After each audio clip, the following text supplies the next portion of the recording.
royal presentation of a power-packed President, Theodore Roosevelt, 26th Chief Executive of the United States, his love of country proved a boon to industry, enterprise, and safety.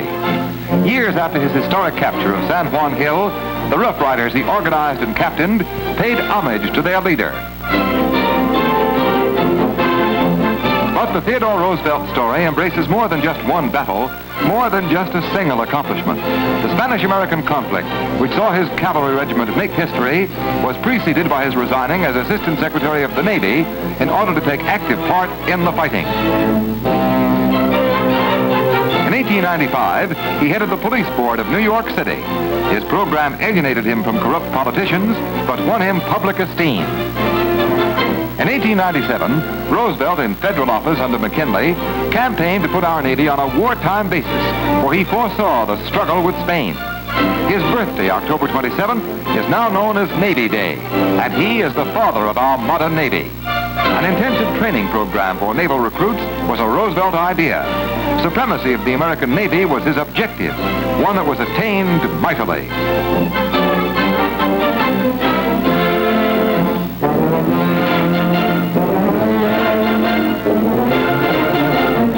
Then in 1901, following our success in the Spanish-American War, he was elected Vice President, and the next year, after McKinley's assassination, he became President.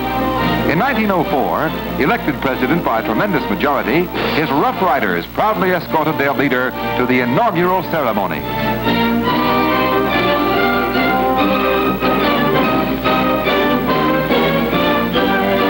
Violent in criticism of corporations he termed malefactors of great wealth, Roosevelt found time and inclination to set aside bird reserves. Mingled with his trust-busting activities, the humanity of the man dictated a nod to nature. Forest preserves were created under his direction, and responsibility for the Irrigation Act, which saw hundreds of miles of desert area converted into fertile soil, belonged to the multifaceted Theodore Roosevelt. In 1903, he sent the first cable around the world.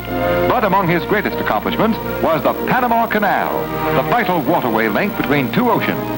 It was ironic that his Caribbean policy, which stemmed from the opening of the Peaceways Canal, should have inspired his famous "Speak softly and carry a big stick" watchword. World War I found Teddy Roosevelt pleading for active duty.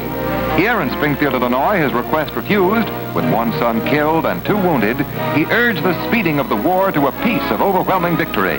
This is the tribute of yesterday's newsreel to a great American, Theodore Roosevelt.